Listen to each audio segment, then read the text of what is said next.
Muy buenas tardes a todos, queridos amigos. Saludamos a nuestros 86.200 suscriptores. Y el tema de hoy, la conquista británica de España. Jorge Abelardo Ramos decía, Inglaterra ataca a España, hostiga a España, porque Inglaterra es protestante y España es católica. Lo decía un hombre que venía del socialismo, ¿no? Porque Jorge Abelardo Ramos fue uno de los digamos, intelectuales del marxismo en la Argentina. Pero decía, el tema es un tema religioso.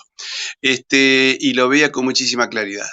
Para hablar de esta hostilidad de 500 años, porque la Inglaterra anterior, la Inglaterra bucólica, la Old Merry England católica, era tan católica como España, que llegó a decir a Chesterton, el día que me muera, entiérreme bien abajo, donde están los verdaderos ingleses. Pero bueno, lamentablemente desde Enrique VIII, aunque el espíritu de cisma ya venía caminando un siglo antes, desde Enrique VIII, Inglaterra y España han andado a la greña. Por voluntad de Inglaterra, no de España. Para hablar de qué pasa, Inglaterra conquista a España, para hablar de la conquista británica de España, lo tenemos a Cesario Jarabo Jordán, un amigo, escritor, investigador, nos hicimos amigos hace muchos años, me mandó un montón de libros de regalo, tiene un sitio web, www.cesariojaraboJordán. Cesario, te mando un fuerte abrazo, ¿cómo estás? Pues mira, muy bien, aquí ahora mismo estoy descansando en el pueblo donde nací, acabo de llegar del pueblo y la mujer me echará bronca porque ni me he afeitado para salir por aquí, pero bueno. Y ya te está martirizando. Pues sí. Afeítate. Es que me has pillado así un poco a sopetón. No Bueno. importa, no importa. Cesario, lo curioso que vos, digamos, tu formación original no era la historia. Un día nos conocimos y Cesario sabía muchísimo. Vos le preguntabas de cualquier rey español, lo sabía. De esto lo sabía. Del problema en América tiene un trabajo muy interesante sobre cómo fue la separación de las América española. Incluso un día me dijo, la verdad que cuando nos rompimos en 20 partes, hasta España tendría que haber cambiado de nombre, porque España era con todo eso. Entonces, bueno, no lleguemos a tanto, que la sangre no llega al río, que todavía recordemos que ahí en Asturias comenzó la Reconquista y todavía podemos hablar de la restauración. Contanos un poquitito, ¿desde cuándo que los ingleses nos molestan? Bueno, la historia de la lucha contra Inglaterra y de la mosca inglesa es desde Carlos I, o sea, no vamos a meternos antes, pero desde luego desde Carlos I la historia de Inglaterra es evidentemente antiespañola, se basa especialmente en combatir a España. Eso toma cuerpo inmediatamente desde cuando empieza la conquista, sobre todo cuando ya se toma México y toda esta historia, cuando el papado le da a España y a Portugal la prioridad sobre esos territorios, ellos y los franceses se lo toman a una ofensa bastante importante y lo que hacen es armar barcos para combatir de forma pirática a los barcos españoles que atravesaban el Atlántico. Empiezan a este lado del Atlántico, pero continúan más adelante y llevan, sobre todo, cargamentos de esclavos a sitios donde tenían prohibido el acceso. Primero eran las Antillas y luego el resto de América, por todas partes. La cosa se fue complicando y a lo largo del siglo XVII y a lo largo del siglo XVIII, esos ataques fueron continuos. Hubo una serie de guerras de gran importancia entre España e Inglaterra que se desarrollaban principalmente en el mar y en donde los piratas que en tiempo de paz ejercían su actividad como piratas declarados, en tiempo de guerra lo que se hacían era que se convertían en aliados de la armada inglesa con patente de corso y bueno, o sea, cuidado que eso está legalmente, la segunda parte, digamos que la patente de corso era un derecho de todas las naciones. Lo que no es entendible es que en tiempo de paz fuesen piratas y en tiempo de guerra fuesen corsarios. Esa es la actividad que han tenido a lo largo de todo este tiempo. De una manera u otra te robaban, legalmente o ilegalmente, pero venían a robar. Efectivamente, ¿no? Y en el tema de la esclavitud, por ejemplo, que es un tema que, bueno, lo podremos hablar más adelante porque este es otro trabajo que también tengo hecho, es interesante porque si hay en el mundo un país esclavista es Inglaterra. Y sin embargo es quien derogó la esclavitud. Tengo mis convicciones al respecto de por qué una cosa y por qué otra. Pero bueno, eso es un tema ahora mismo marginal para el tema que queremos tratar. No sé, si me preguntas una cosa o yo sigo... No, estoy fascinado. Lo que sí, tratá de ver si podés dejar la cámara quieta en algún lado. ¿Estás sentado? No, estoy de pie. Estoy, como te digo, en el pueblo. Estoy sin batería en el teléfono. Bueno, vamos a hablar el tiempo que podamos. Si se corta, se corta. Cesario, el tema de los piratas, ¿cuánto nos perjudicó realmente? Porque tengo entendido que la mayoría de sus ataques fracasaron. Sí, efectivamente. O sea, ten en cuenta que tanto Inglaterra como Holanda, principalmente Holanda e Inglaterra, también Francia, estuvieron combatiendo tanto en el Atlántico como en el Pacífico. De una manera constante. Incluso llegaron a tener relación con mapuches sublevados que en principio les brindaron el apoyo a Inglaterra. Pero al ver que la actividad de los ingleses no era precisamente favorable hacia los mismos mapuches, acabaron poniéndose en contra. Bueno, ese es un hecho concreto, pero toda la acción de la piratería estaba llevada desde Londres y desde Ámsterdam a través de la Compañía Holandesa de las Indias Occidentales, que era una compañía de piratas. Su actividad era el tráfico de esclavos y la piratería. Y entonces, estos, tanto en el Atlántico como en el Pacífico, estuvieron hostigando a la España americana de una manera permanente. ¿Qué sucede? Que primero en el Pacífico no había armada, porque en el Pacífico se especulaba que los ingleses no sabrían ni podrían llegar. Finalmente, Drake atravesó, logró llegar a América, logró llegar al Pacífico y atacó toda la costa del Pacífico, haciendo verdaderos estragos en los asentamientos españoles que no tenían defensa, que no había armada. En ese momento se creó una armada. También se creó en el Caribe y la verdad es que fue muy efectiva, porque de hecho los asentamientos que llegaron a tener los ingleses son minúsculos. O sea, date cuenta que lo que hoy en día podemos ver, tanto de la piratería inglesa como de la piratería francesa, se refleja hoy en las posesiones, en los territorios anglófilos, anglófonos y francófonos que existen en América. Mira cuántos son, mira cuáles son. Son verdaderamente muy pocos, son islas minúsculas, islas que España había abandonado porque carecían de interés, de todo tipo de interés.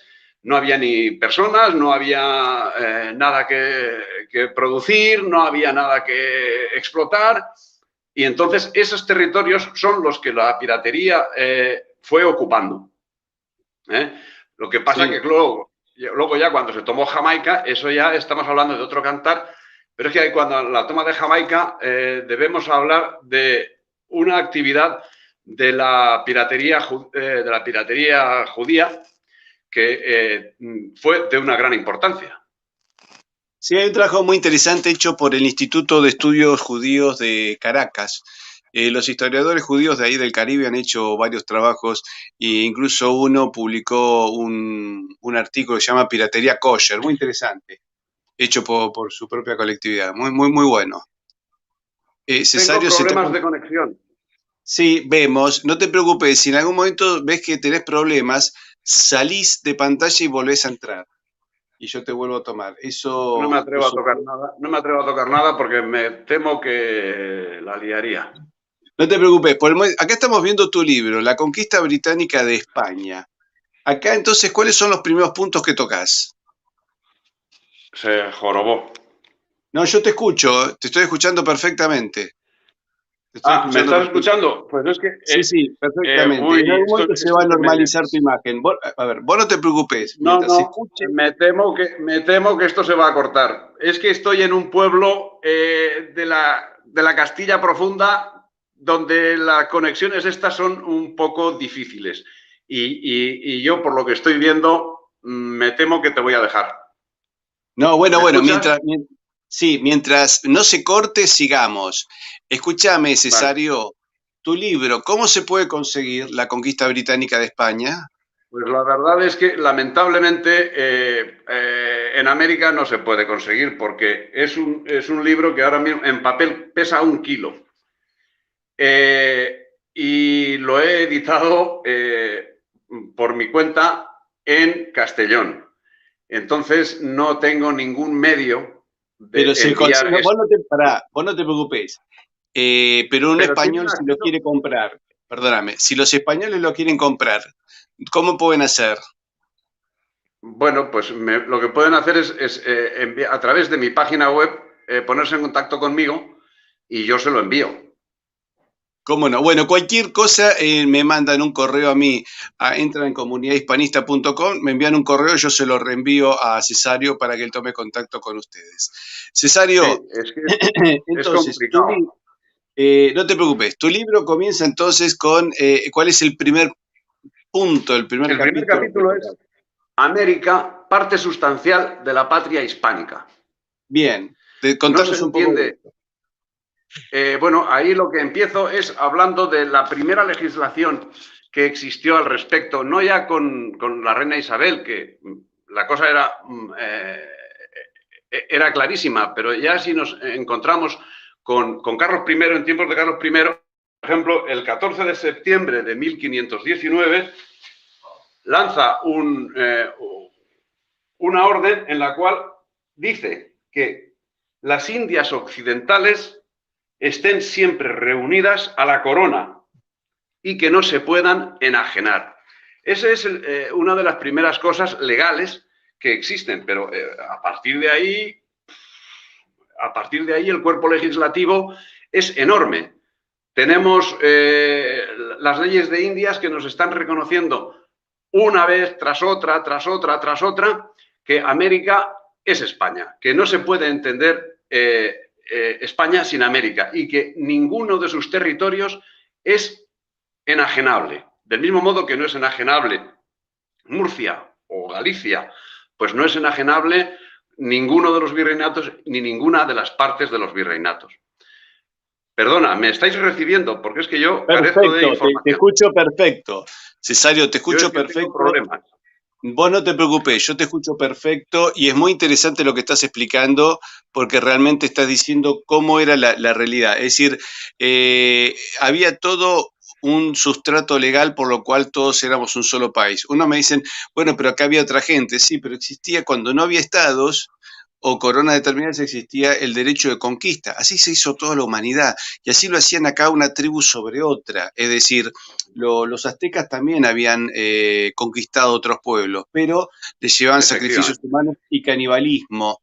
España trajo el orden romano, la filosofía griega, la fe de Tierra Santa. Entonces, digamos que hay una distancia enorme, por eso decenas de miles de aborígenes se plegaron a Hernán Cortés. Pero bien, ahí tenemos el origen de América. ¿En qué momento Inglaterra empieza a perjudicar, a intentar perjudicarnos y agredirnos? Pues desde el primerísimo momento. Desde el primer momento. O sea, en el momento en que Inglaterra se da cuenta de lo que puede haber en América, empieza a combatir. Y como digo, empieza con el tema de la piratería. Tema de la piratería que se alarga hasta cuando en el siglo XVIII se produce ahí se produce ya la hecatombe de España, ¿no? Porque con el Tratado de Utrecht, España ya pierde todo el norte. Resulta que primero se pierde Nápoles, Sicilia, se pierde toda la parte esta, pero es que luego no solamente eso, sino que en ese mismo Tratado de Utrecht, anexo, hay un tratado por el cual España cede, o sea, dice que Inglaterra tiene un navío al año que puede ir a América para comerciar con sus productos, que hasta el momento no había podido hacerlo de forma legal. Eso empezaron a hacerlo, pero vamos, eso lo multiplicaban por lo que querían. Y luego, además, en ese mismo tratado había el Tratado del Asiento de Negros, por el cual Inglaterra se comprometía a llevar a América, ahora no recuerdo exactamente la cifra, pero creo que eran en torno a los 40.000 negros anuales. Bueno, eso fue un problema que ellos lo cumplieron, cuidado, o sea, que en cuanto al tráfico de esclavos, Inglaterra rompió todos los moldes, o sea, cumplía todo. Y luego cuando acabó con la esclavitud, los mismos barcos a los mismos ingleses trasladaron en las mismas condiciones a Nueva Zelanda y Australia. Pero bueno, ¿cuándo empezó el enfrentamiento abierto? Pues a todo lo largo del siglo XVII, del siglo XVIII, o sea, sobre todo del siglo XVIII, a pesar del Tratado de Utrecht, se produjeron hasta 4 guerras con Inglaterra. Una de las más importantes, pues bueno, o las más conocidas, es el tema de la guerra de la oreja de Jenkins, que un marino español lo que hizo fue cortarle la oreja al pirata y entonces en Inglaterra lo que hicieron fue declarar la guerra. Tras toda esa cuestión estaba el tema del esclavismo, estaba el tema del tráfico de esclavos y estaba el tema del contrabando, que era lo que en definitiva estaba basada en Inglaterra, porque a partir de este momento, que es cuando se produce la revolución industrial, Inglaterra tenía un exceso de productos, muy malos, por cierto, pero que estaba obstinada en vender en América, en cualquier sitio. Y por supuesto lo consiguieron. Y sobre todo lo consiguieron cuando ya llegó la explosión de la patria en trocitos infectos, pues entonces, bueno, con todos los libertadores que habían pasado por Inglaterra, todos, habían pasado por Inglaterra, pues resulta que estos le dieron absolutamente todo. O sea, Bolívar lo que estaba propiciando era que Inglaterra, que era la madre de la industria y la madre de no sé qué, que era la que tenía que controlar toda esa situación. Les querían haber dado, por ejemplo, Panamá para que construyeran el canal, que tampoco es un proyecto original suyo, ya Felipe II ya lo intentó. Pero bueno, o sea, había una serie de donaciones absolutas. San Martín, por ejemplo, era otro, pues que, por supuesto, estaba en la órbita del servilismo a Inglaterra. Había estado sirviendo al duque de Wellington durante la guerra contra los franceses, que yo no entiendo por qué se le llama Guerra de la Independencia, porque lo que hubo en la península en aquel momento no era una guerra de la independencia, era una guerra de cambio, de dependencia, porque si hasta ese momento, si a partir de ese momento se estaba combatiendo la dominación francesa, a partir de ese mismo momento lo que vino fue la dominación inglesa. Tengamos en cuenta que cuando el duque de Wellington apareció por La Coruña en 1808, iba con una armada que en principio se había armado para atacar Buenos Aires. Así es, así iba a ser la tercera invasión inglesa en 1808. Efectivamente. Y entonces vieron la luz y dice, hombre, aquí es el momento de conquistar esto. Vinieron aquí a la península, en La Coruña, se alarmaron, que vienen, no, si venimos a ayudar, venimos a quedarse a controlar y a dirigir la guerra, apoderándose de todo y destruyendo la incipiente industria que se estaba creando. Como posteriormente, a partir cuando se iniciaron las revoluciones en América, destruyendo la incipiente industria que había en cada uno de los lugares de América, al objeto de suministrar ellos sus materiales fabricados en Inglaterra. Y sí, dejando pues que América pues fuese suministrarse solamente a materias primas que ellos quisieran utilizar.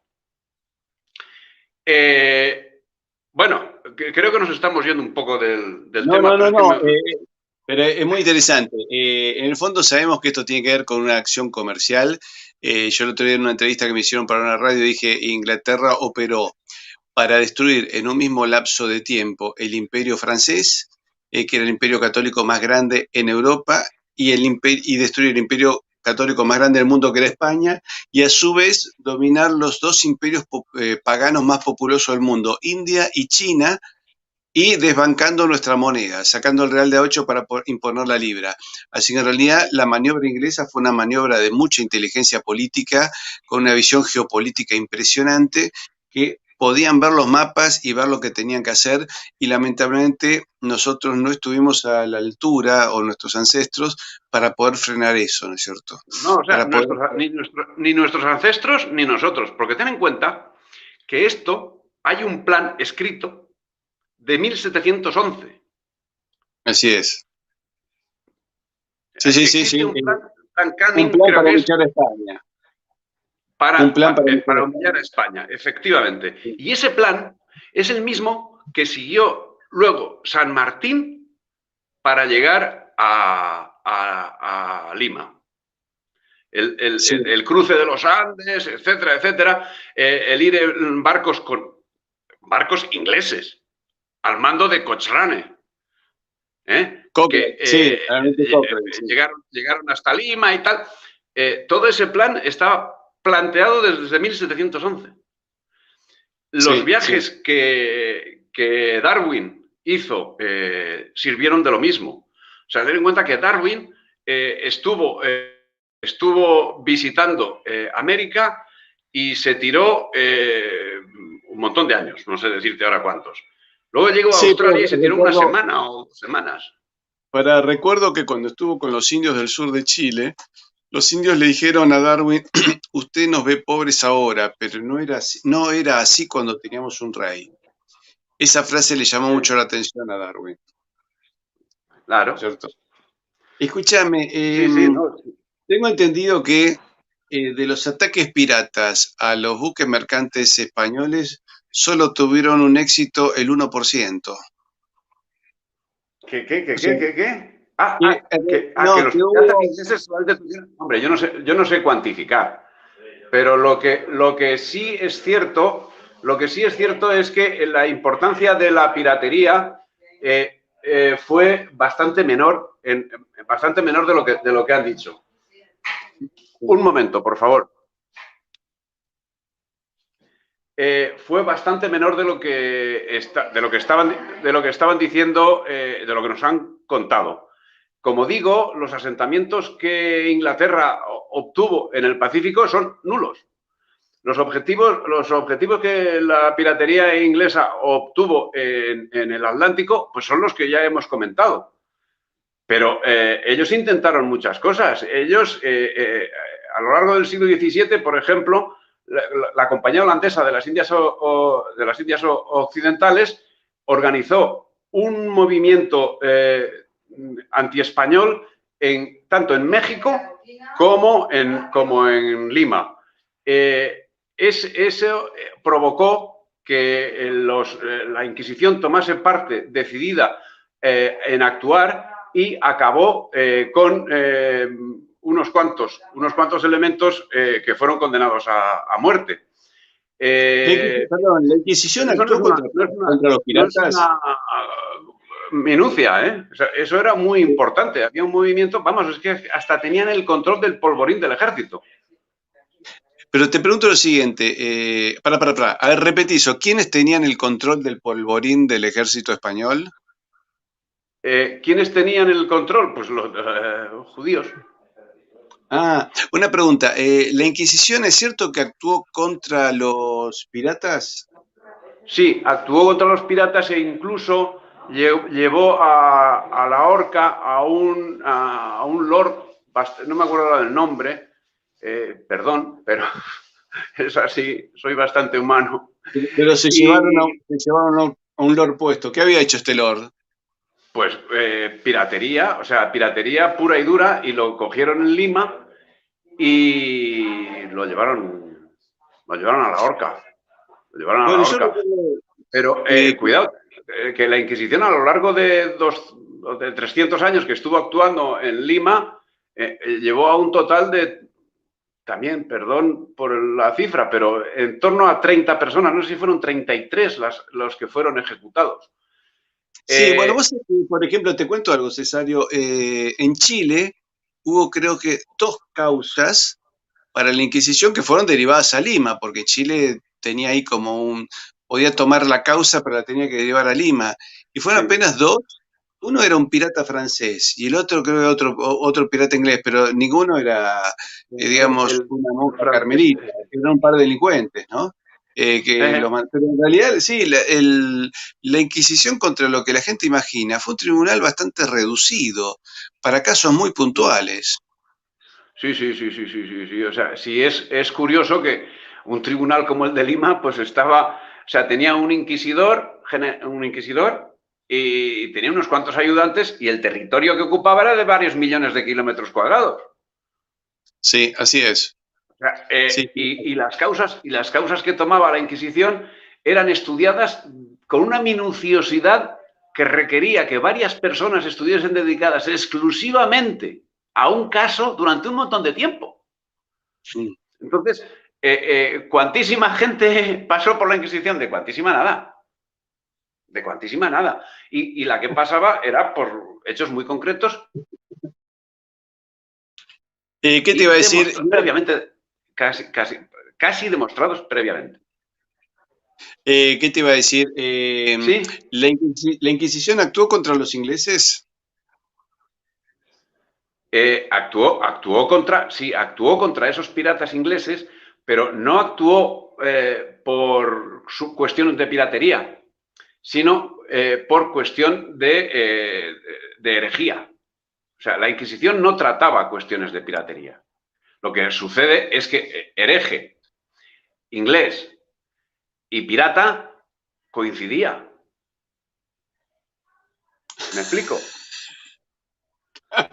Está en su ADN, como dice acá un amigo. Está en el ADN de los ingleses. Sí. O sea, ¿Cierto? la Inquisición Suelen coincidir se esos mucho de meterse disvalores. en cosas que no era de religión.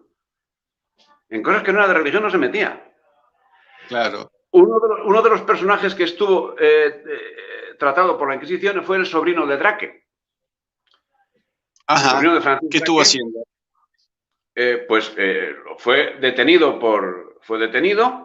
fue juzgado por la Inquisición y el tío soltaba unas historias, decía que en Tierra de Fuego había unos hombres que medían 3 metros. O sea, una serie de mentiras, o sea, todas esas mentiras que se ven en los grabados del siglo XVII y tal, que se ven cosas raras, a lo mejor un hombre con 2 cabezas o con 4 brazos, o todo eso tenía mucho mercado en Inglaterra. Entonces, todo eso se lo inventaban. Pero es que además todo esto, la desfachatez de decirlo en el juicio que tuvo por el Tribunal de la Inquisición de Lima. Escuchame, Cesario, acá dice un oyente, Carlos dice, es que son piratas hasta sin querer.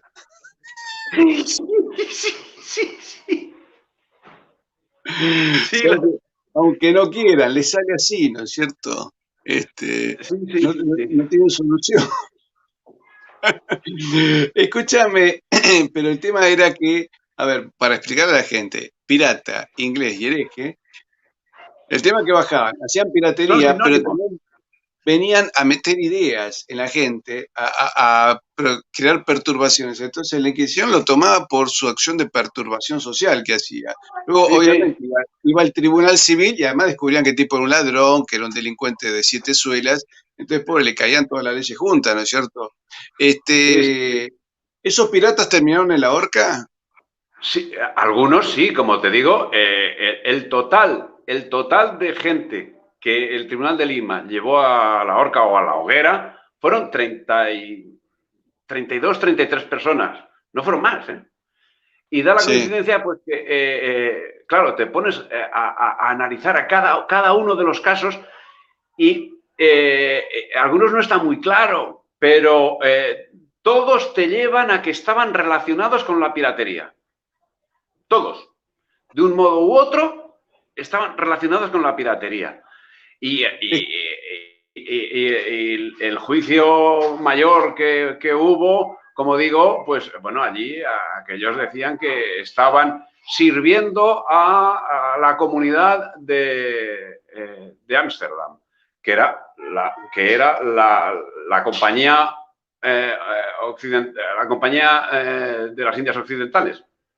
Sí, además te digo lo siguiente, Cesario, siempre hay una relación directa entre robar o, por ejemplo, endeudar a un país con el ataque a la cristiandad.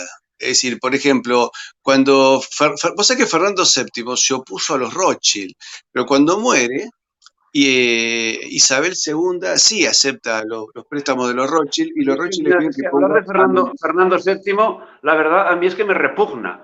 O sea, pero porque para es que escuchar, Cesario, creo que se escuchame. repugnaba a sí mismo. O sea, es un elemento que hasta sus propios amigos, hasta sus propios enemigos, hasta sus propios aliados, hasta sus propios contrarios están traicionados. Ese se traicionó hasta a sí mismo. O sea, es un personaje, vamos, de Cesario, los ¿me que no se escuchás? merecen ningún respeto. ¿Vos me escuchás? ¿Vos me podés escuchar? ¿Me escuchás bien?